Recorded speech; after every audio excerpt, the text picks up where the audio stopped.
Hey guys, today let's take a look at the Shanling M7T digital audio player, or DAP. This is a fairly new DAP from Shanling, a Chinese audio company. They've been making a lot of DACs and amps and DAPs for a while, and this one came out late last year, 2025.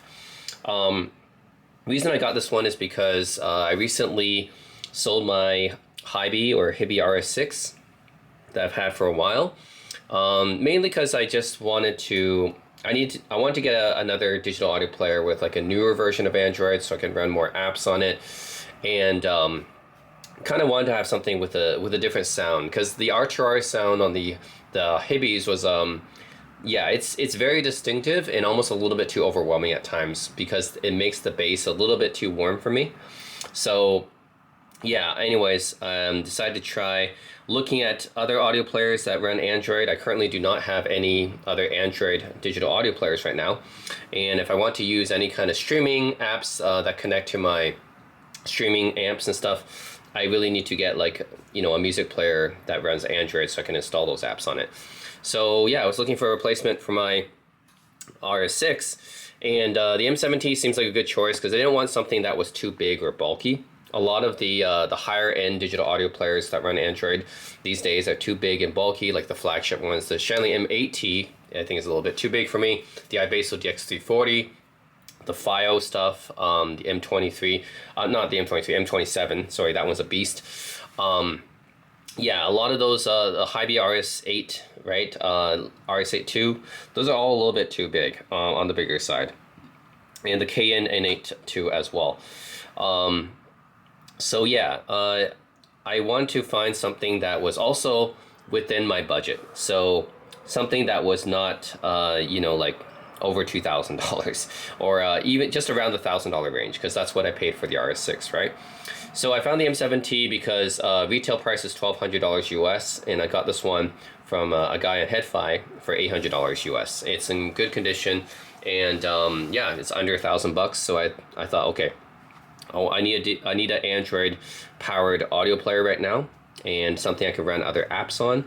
And yeah, this one seems good because I do want something that looks a little bit unique, Now this one has tubes in it. Whether or not it actually adds tube flavor, I don't know. Like, this has the sub-miniature 6418 tubes in that, right? The Gen 6418, which I have experienced before on the KN N3 Ultra. In my opinion, it doesn't color the sound all too much, actually. It gives like only a very, very slight amount of tube flavor to it, not too much.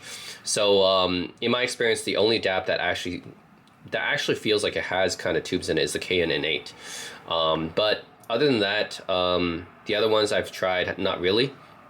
Especially the one with the sub-miniature tubes. Doesn't really feel like it has a tube sound in it. But regardless, I think it looks cool at least. I'm not going to get it just because I want tube sound, but also because it looks cool. So yeah, if I wanted something to flavor my sound, I could have chose something with an R2R DAC inside of it.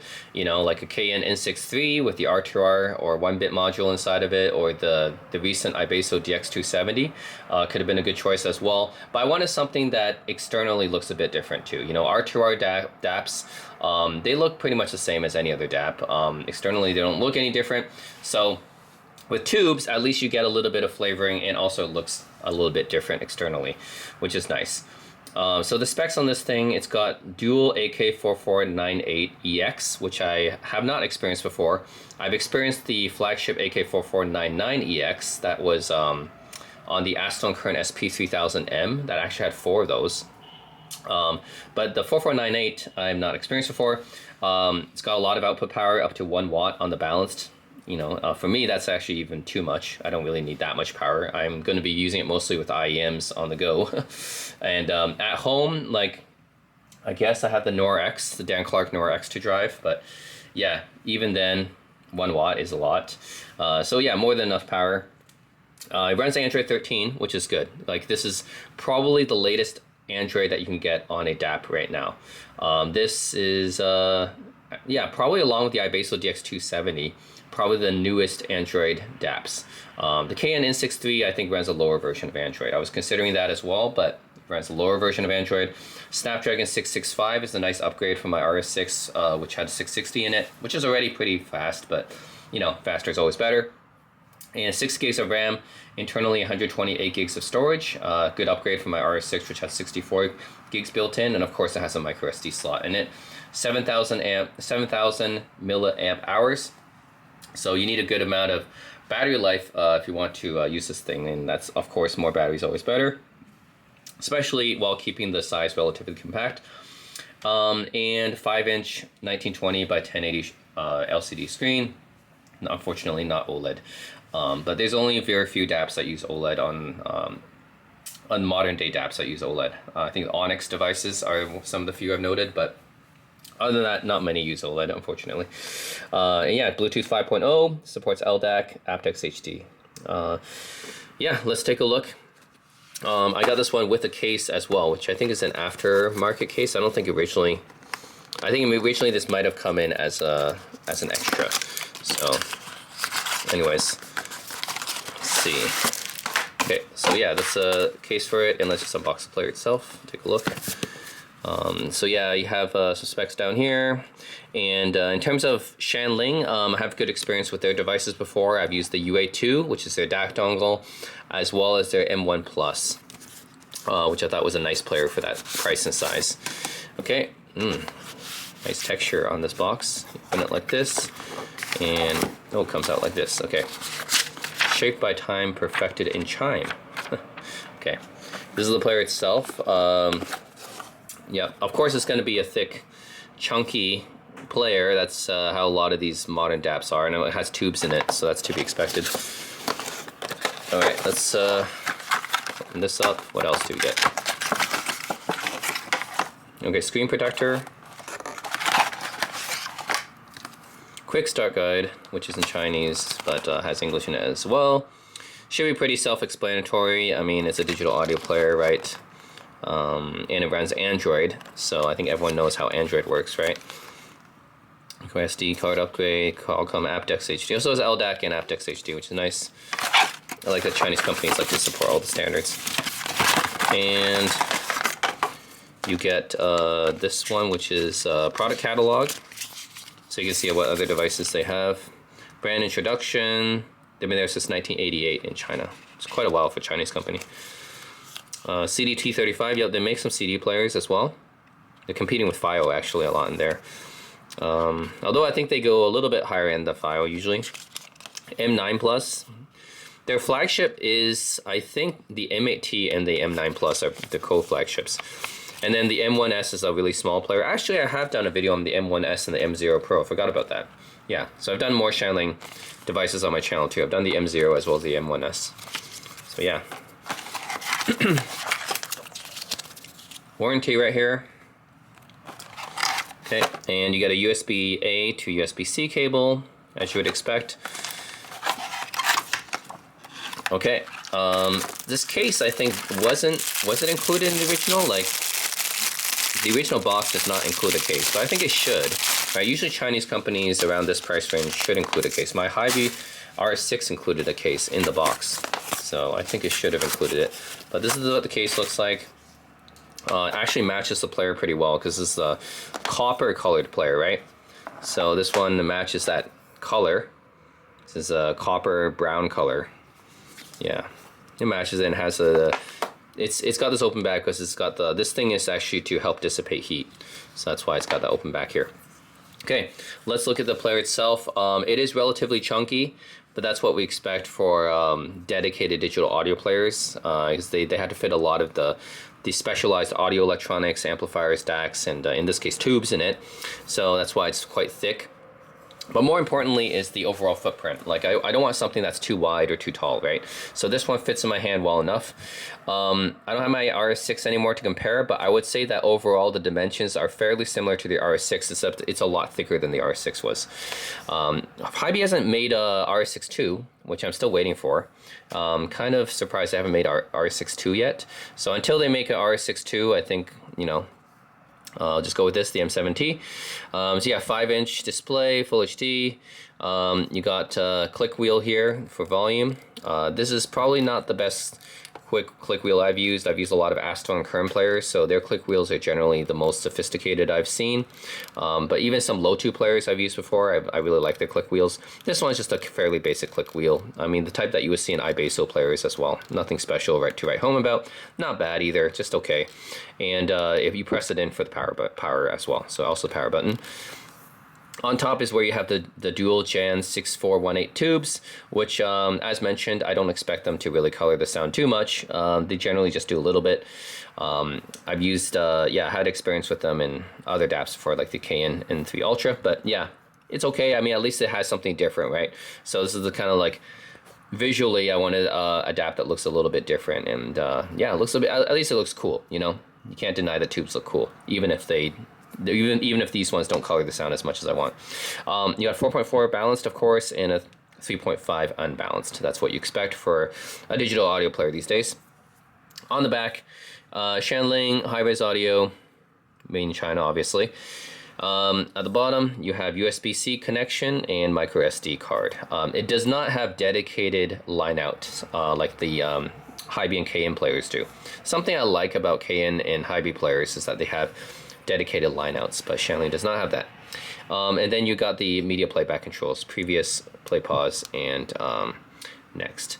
I wonder why they make them so small. You know, you could make them a little bit bigger. Wonder why it has to be so small. Like Sony Walkman, for example, has these nice round buttons on the side that you can click them easily.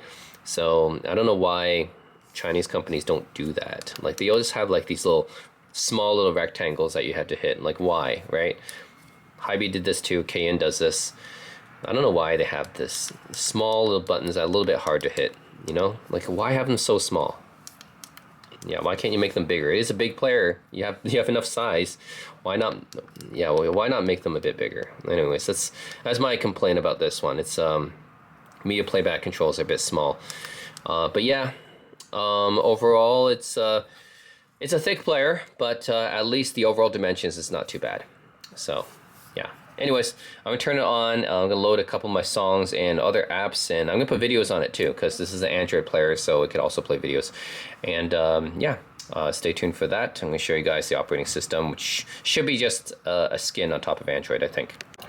Alright, so this is the Shanling M7T. I just booted it up and updated to the latest firmware and everything. So yeah, for the most part, it pretty much is Android and looks like, you know, your typical Android powered digital audio player. You can download whatever apps you want from the Google Play Store here. By default, the home screen here just has like a little player here with this kind of wallpaper, and then you have like a clock down here. I don't know who uses their digital audio player as a clock, but you can definitely do that here, and then by default they have that here. And then you have the Shanling music player, which I'll get to. Settings here is pretty much stock Android. So compared to the Hi-B RS6 I had, there's definitely less settings here compared to the RS6. Yeah, the Hi-B or Hi-B players, they have their own, the Darwin architecture. Their R2R architecture has more settings that you can fiddle around with. Not so much on this player. This is pretty much just stock Android. And the only differences I noticed is just this audio option. So when you go to audio here, you can change the tone mode, which is transistor or tube. You can select the output here from powered out or line out. Low pass filter mode. This is several different DAC filters that you can choose. For me, I don't notice too much of a difference between these, but you know, by default I just always use this one, the short delay sharp roll-off filter. Gain, you can choose from high low gain mode. You can choose left to right balance, of course. Do that with most digital audio players. Boot volume, you can change that max volume, which is 100 steps. So yeah, when you change it, it's just like this. Nothing fancy. Some audio players, actually the RS6 that I had, the Hi-B RS player, Hi-B player that I had this like cool little ring that kind of goes like bigger and smaller depending on how much you adjust it. So Shanling didn't really change too much in terms of their operating system. Bluetooth audio codec, you can change that as well, and the LDAC is playback quality, you can change that, and pretty much the rest is like stock Android. So yeah, you don't even have too many options here. You can take a look at this M7T. You can see how much memory. Yeah, it runs Android 13. So what I noticed is that Shanling did not change Android too much. It's pretty stock. They didn't put their skin over it. Like compared to the Hibby or Hibby players I had before, they did more with the operating system. They put more settings in the more settings here, and then they even changed how the volume looked when you adjusted it. Like it had more of like an animation effect and stuff. And then Astro and current players are even more than that, right? They're heavily skinned. It doesn't even really look like Android at all. So really depends on what you're into. Are you into like a player that's more heavily skinned or not skinned much at all? When it comes to Shanling, they didn't really skin it much at all. It just pretty much stock Android. And then they had this tech support thing here. This is where you can use a guide, you can contact Shanling, you have a FAQ, and then you can do your firmware updates here as well, which you can do either locally or online. So that's pretty much it. They didn't really skin it too much. I think at the very least they would have done something to bypass the native Android sampling rate, because there is a limitation of Android systems where they cannot, they have like a maximum bit rate for sampling and stuff, and Hibby OS bypass that. I know iBaso has Mango OS, which bypasses that. FiO has their system, which bypasses that. KN also uses Hibby OS. So I think Shanling should have their own like software or something to bypass that native Android limitation for the bitrate. I'm sure they do, yeah. Anyways, that's it for the operating system. It is pretty stock. Just as a comparison, what I'm going to use to compare it against is my trusty Lotoo Paw Gold Touch here. This has been my main music audio player for past half a year, I would say.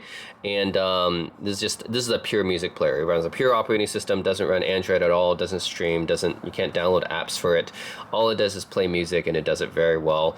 And I've used this as my main music player for just AB and stuff, as a reference music player, because it's quite neutral in terms of its tonality.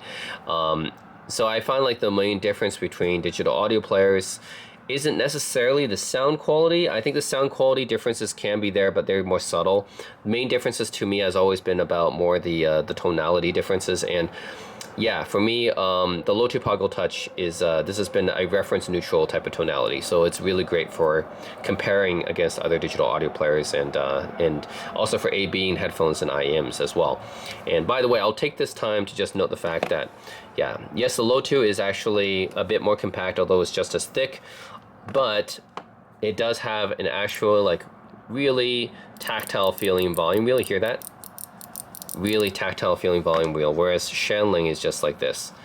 It barely comes out. Like I wish they made this volume wheel a little bit more prominent, like coming out a little bit more. Like the Astro current players are maybe a little bit too much, but this is like almost too recessed, so I can barely hit it with my finger here. I wish it came out just a little bit more and had more of a tactile feel to it, something that the Lotoo does, right? And another thing is Lotoo actually, look at the buttons here, right? Yeah, these are the buttons I'm talking about, right? Easy to hit, and they have this little, compare this here, right? Yeah, see this? See how small these buttons are? Like, it's just a nitpick, but this is something I have to note, right? Give me actual like round buttons here that are easier to hit, and this little nub here, which is also on Sony Walkmans, it tells me exactly where the play pause is. Like, how are you supposed to feel for this, right? This is like very small, very hard for my thumbs to hit, and just something, you know, Lotoo does right, I think. I don't know what Shanling has been doing, but it's my nitpick about that. I don't like that. I wish it had bigger media playback buttons. Okay.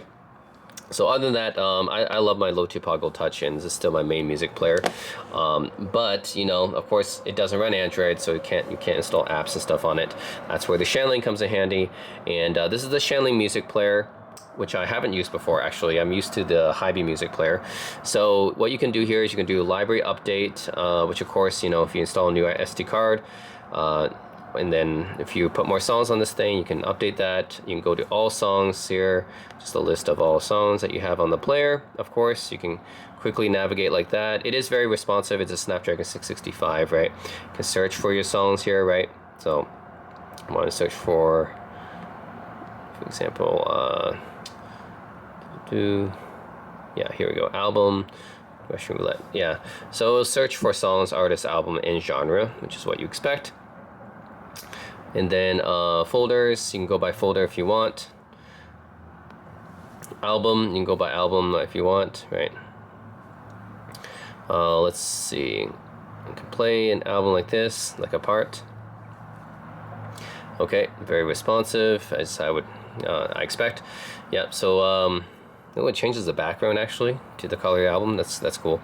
So yeah, anyways, yep, it starts playing. You can see the bit rate, the sample rate of the song down there. You can favorite it. You can add it to the playlist, or look at the playlist. Change it to shuffle mode. Repeat all. Repeat track. Let's play. You can check out the lyrics if there are any, and then more information about the track. Yep, so bitrate and file size, okay. Yeah, and here you can actually change the animation. So you can have a visualizer here. Change that. Whoops. You can actually have a VU meter here as well. So if you like your vintage retro VU meters, that's there. And then, or if you just like to have the regular album cover. Of course, you go by artist as well, right? Works the same way. Pretty responsive. Genre, go by that as well. I don't usually go by genre. High res, you can just filter just by high res files if you want. Playlists, of course. Yeah, playlists, favorites, Wi-Fi transfer. NAS is interesting. You can connect to your NAS storage devices, which I do. I have a whole bunch of NAS storage devices actually. You can play tracks from there as well, which is nice. Just yeah, DLNA. Wi-Fi transfer, you can use your phone, play song, use computer, play song. Okay, sync link, have that as well. Yeah, that's an interesting function. I didn't use it too much yet.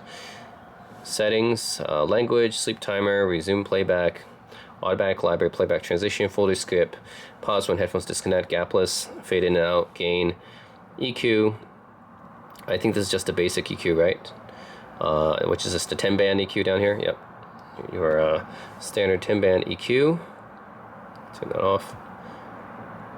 USB output, USB exclusive mode, DSD output, USB volume control, lock maximum volume, DSD gain composition, bit def, change that. Lock screen, automatically match cover lyrics, album skip, album cover, UV meter theme. You can even change the UV meter theme, which is interesting. Scan reset library, okay. A lot of good stuff there. Overall, I think I still prefer the Hy-Vee music player, to be honest. But Shanling's not bad. It's definitely very usable. And it's responsive and fast. You can do searching. It has everything basically you would expect from a modern music player. So I wonder if I play something like this. Yeah, so I think the background actually matches the album, doesn't it? Because I played a part and it was like pink, like the album cover. So let's play something like this. Yeah, the background matches the album cover. That's actually pretty cool. It does that dynamically, huh? Interesting. So, anyways, there's that. If you pull down from the top, you go here. Of course, you have a few different settings compared to your typical Android. So, of course, you have Wi-Fi, Bluetooth, but you can change your line out to your powered out here as well. You have work mode, which is your you can change from your full Android mode into Prime mode. Is just focusing only on the music player. If you want to just stop all the other Android stuff and just have it always be in the music player, you can do that. I guess it's more of a pure mode. USB DAC mode, of course, got Bluetooth amp and AirPlay mode. Also, Prime mode, I'm guessing, is the mode where it bypasses the inherent Android limitations on bitrate. I'm just guessing that's what Prime mode is for, because it's more of a pure audio mode. So some DAPs have this kind of thing, like iBase with Mango OS. So yeah, I'm guessing this is the one that bypasses the Android limitations of bitrate and stuff. I'm not sure about the normal Android mode, if it does that or not, but I'm guessing that's what the Prime mode does. You can change that. Filter, you can select your filters from here. Again, I don't detect too much of a difference, but you can change it here. Change from high to low gain here. You can change from transistor to tube here.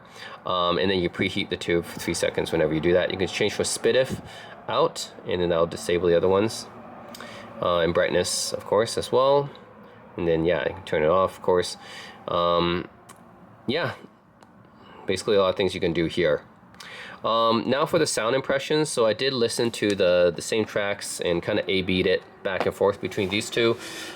First of all, yes, the Shanling definitely has more power than my Lotoo. My Lotoo has 500 milliwatts of output on the balanced, and my Shanling M7T has a 1 watt of output power in the balance. So I would say about 60. My volume set to 60 on the Lotoo is about a volume 25 on the M7T. And this is on the low gain setting, which tells you exactly how much power the M7T has. It has a lot. I've been using my typical IEMs, which is my Nostalgia Tesseracts. These are $3,000 IEMs that I got last year, and I've been keeping them. So that's been my IEMs I've been using for test. Because I listen to them all the time, so I know exactly what their sound signature is like. So yeah, a lot more power on the M7T. And yeah, in terms of the sound, so let's see.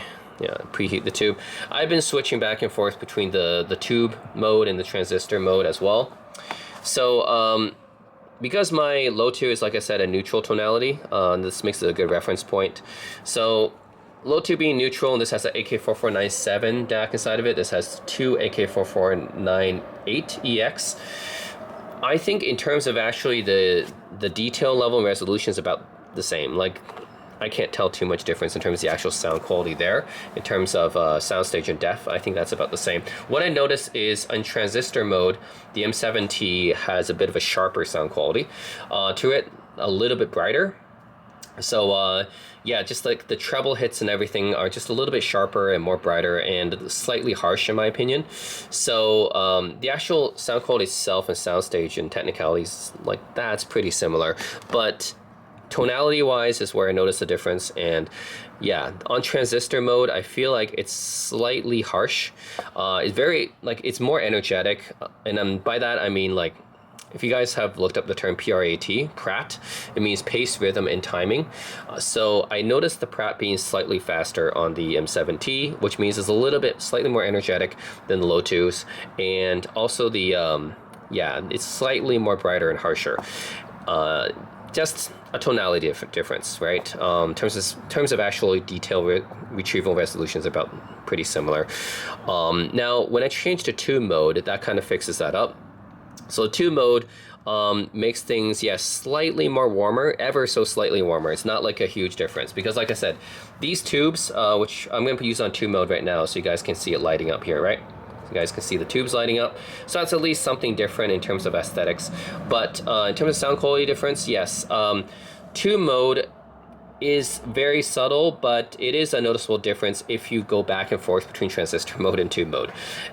So compared to the transistor mode, the tube mode makes the bass slightly more warmer. You'll hear like a slightly more warmth in the bass, and then the treble is rolled back a bit, which is exactly what you'd expect a tube to do. So it's not quite as harsh as the transistor mode. That's the thing I noticed, but you really do gotta like listen intently because it is kind of a subtle difference. But going back and forth, I think all the issues that I had with the transistor mode being a little bit slightly more bright and harsh, when you switch it to tube mode, you don't have that anymore. You have a slightly warmer tonality. Now you don't have that harsh treble anymore. You don't have that brightness anymore. You have a little more slightly warm. That's it. Not even very warm, just slightly warm. So it's definitely not as warm as the Hibby or Hibby RS6 that I had before with the R2R DAC. I still think, like, compared to my experience with R2R DACs, I think that these sub-miniature tubes in these digital audio players aren't even quite as warm as the R2R DACs that I've experienced. So this is only adding a slight bit of warmth compared to the transistor mode. But overall, relatively speaking, they're still really not that warm. So it still doesn't really sound tubey. So if you're getting the M7T or any other like modern digital audio player, like say the KN N82 or yeah, M8T even, or the KN N63 with that tube add-on. Yeah, just keep in mind that, in my opinion, these sub-miniature tubes that they use in these digital audio players, they're very subtle in terms of the coloring. Like the flavor is very subtle. It's just a little bit of coloring. In my opinion, I think the R2R DAC is actually going to color the tone even more than the sub-miniature tubes do. So my experience with the Hobie RS6, right, that had R2R DAC inside of it, I think that actually made the tonality even warmer than having tubes. So just be aware that if you're buying a digital audio player with some miniature tubes like this in it, it's usually the Gen 6418s, yeah, like just be aware that the amount of warmth that they add in terms of tonality is actually not that much. It's kind of subtle. I think that for the most part, from my experience, R2R DACs have been adding even more noticeable warmth compared to the sub-miniature tubes. Like, yes, they do add a little bit, but that's only relatively speaking compared to the transistor. Right, if you switch back and forth between the transistor and the tubes, like, yes, you will notice the tubes adding a little bit more warmth, or maybe they just make the transistor like intentionally more sharper sounding or something, I don't know, but definitely I can notice that difference, right? Like switching from transistor to tubes, yes, the tubes add a little bit more warmth, but it's in the overall grand scheme of things, like compared to something like other DAPs like my Lotoo, it's still not that warm. Like compared to, yeah, like the N63 with the R2R module in it, or my RS6 or RS8, something with an R2R DAC inside of it, I don't think that some miniature tubes overall are as warm as even R2R DACs. So just be aware of that. If you're looking for something adding like a lot of tonal warmth, I don't think that these small tubes are actually really doing much. It's just very, very subtle to me. So for me, I got this because at least it uniquely has something, you know, that you can see. Right, with R2R digital audio players, it doesn't look that different from a typical digital audio player, but at least with tubes, it kind of looks cooler. So that's the main reason I got this one. Is it not? I wasn't even expecting this to sound warmer. So I had experience with previous digital audio players like the N3 Ultra. I already know that these some miniature tubes are not doing too much. They're not at all like the full size tubes that you see in desktop amps. So not expecting too much there. So yeah, just keep in mind whenever you're buying one of these players, for the tube output, I would say it's more like a gimmick thing. Like, yes, it adds just a little bit of warmth, but overall, no. Like, compared to other players, if I'm comparing this side by side, transistor mode will sound a little bit more sharper and harsher and brighter. Switching to tube mode, yes, will make it like slightly more warmer, roll off the treble just a little bit, will make the bass slightly more warm. But still, it's overall not really that warm still, like if I compare it back and forth. So yeah, whereas if I compared my RS6 back and forth with the R2R DAC, that actually did sound noticeably warmer. So just so you guys know, if you're looking for warmth, just get an R2R digital audio player instead. Like the DX270, the File M33 that came out recently, check those out instead. If you're looking for warmth, I would go R2R, not with these sub-miniature tubes. The reason I just went with these is because aesthetically a little cooler. But yeah, that's pretty much it. Overall, this is a nice audio player if you're looking for something with the latest version of Android that you can put on a digital audio player. Like this has Android 13, which is not the newest version of Android, yes, but when it comes to like digital audio player world, most players have an older version of Android. So 13 is like one of the newest that you can get. So yeah, relatively speaking, this has a newer version of Android. And if you're looking for something relatively stock without much change to the operating system, if you're used to just using a phone and stuff, the M7T is fine. Shanling's operating system is very, very stock Android, I would say. But I'm actually kind of disappointed by that. I wish they did a little bit more.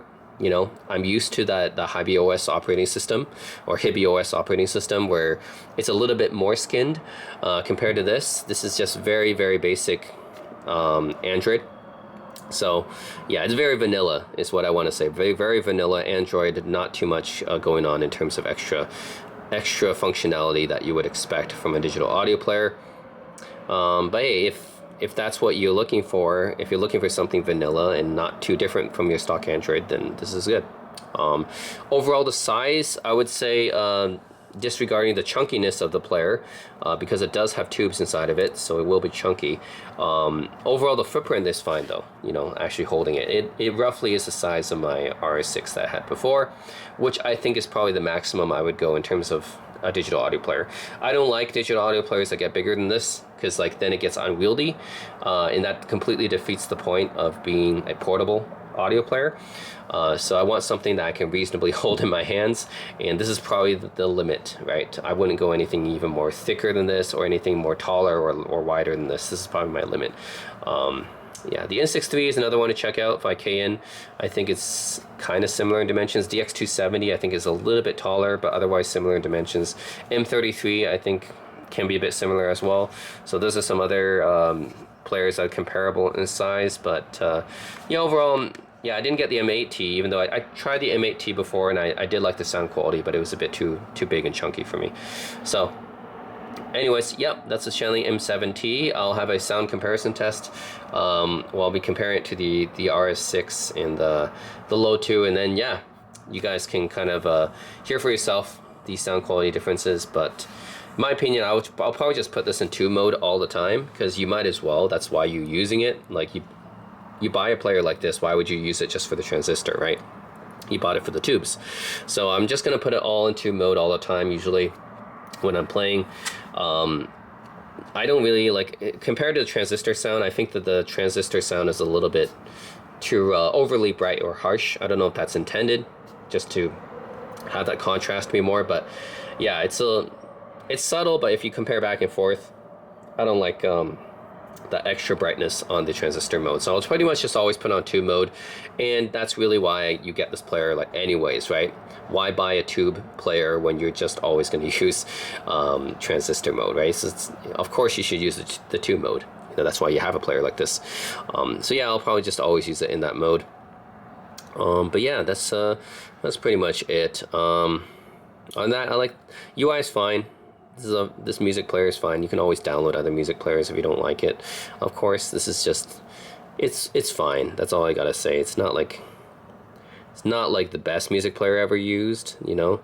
But overall, it's fine. You just gotta wait for that tube to preheat every time.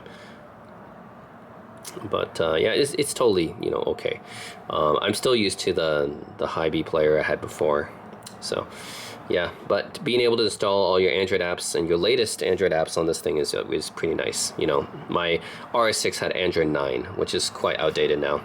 So it's good to have something that's like Android 13. So anyways, yeah, just wish that even like the volume, I wish they could have like put a better animation on it, just like Hybe did. You know, make it a little bit different. Even KN puts like a little animation on there that looks better than that. This is just very, very like, come on, Shanling, give us like a cooler animation for that volume. Yeah, and I mean, just nitpicks, but I wish the volume dial was like a little bit more prominent so you can hit it easier with your fingers, and I wish these media playback controls were a bit bigger, which is a little bit too small and tiny on such a chunky player. But yeah, it has a lot of power in it. 1 watt on the balanced. I think it's only like 200 or something on the unbalanced, so big difference in output here. If you're using IEMs, it might not matter so much, but yeah, if you're using hard to drive planar headphones, or like Sennheiser HD 800s or Bear Dynamics or something, then sure, the 1 watt will definitely help out there. So yeah, anyways, overall, that's it, guys. The Shanling M7T. I would say overall, if you're looking for a modern Android digital audio player that happens to have tubes in it, don't expect too much from the tubes, but just the fact that it has them is nice, I guess. And a relatively, you know, fast player with the latest Android and everything. Want support for all your streaming apps and everything, then yeah, you guys can check this out, the Shanling M7T. And in terms of sound quality, yeah, overall, not much to complain there.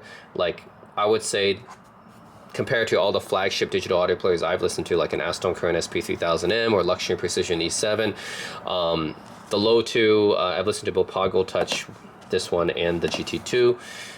I don't think the M7T is all that far off, to be honest, from those ones costing way more. Like, I've listened to $3,000 audio players before. I don't think the M7T is that much off from them in terms of sound quality itself. It's more about the tonality differences. So yeah, I would say M7T is yeah, it's pretty much up there with players costing a lot more. to me, there's not like too much of a difference anyways. Like side by side, if you were to compare them, maybe, but it's not a huge difference in terms of sound quality. It's more based on the tonality differences. And yeah, for that, I can hear the slight, very, very slight warmth from the tubes. If that's what you're looking for, then another thing I noticed is that when the M7T is in tube mode, the pace, rhythm, and timing, the Pratt sounds a little bit slower.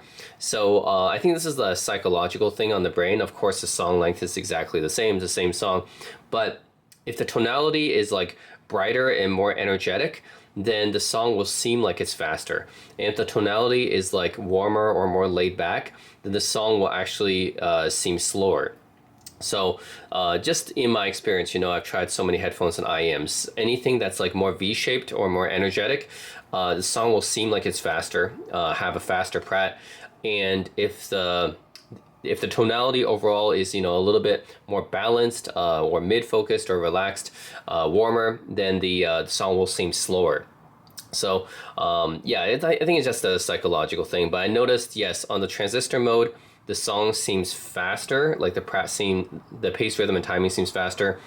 And on the tube mode, maybe because it is slightly warmer and everything, rolls down the treble, and the bass becomes a bit warmer as well, then that's why the song seems a little bit slower. The pace, rhythm, and timing seems a bit slower on tube mode. But that's just a psychological thing. It's just what I noticed, you know. In general, you know, brighter seems more energetic and warmer seems like slower, more relaxed, for lack of a better word. Yeah, check it out. I would love to do a comparison between this and the DX270, but yeah, right now I'm not looking to buy players just to compare. But it would be nice to compare this with the 270. I think that would be the closest competitor here. And I hope that Hybee releases a RR62. I'm waiting for that too. I would definitely be interested in that one. So that's it, guys. Let me know what you think of the M7T. I'll have that sound comparison test coming up briefly. So that's it, guys. Thanks for watching. I mean, I wish Shanling did a bit more with the Android operating system. I wish they, you know, put some more of their own touches on it, made it a little bit more unique, you know, in terms of being an Android skin. But no, if you guys like stock Android, then yeah, this is pretty much what it is. So that's, I mean, for me, it's like if you're gonna put like a music focused operating system on it, would be more interesting, while still keeping Android, right? But yeah, I guess Shanling was basically just like, okay, people like Android, then just give them Android.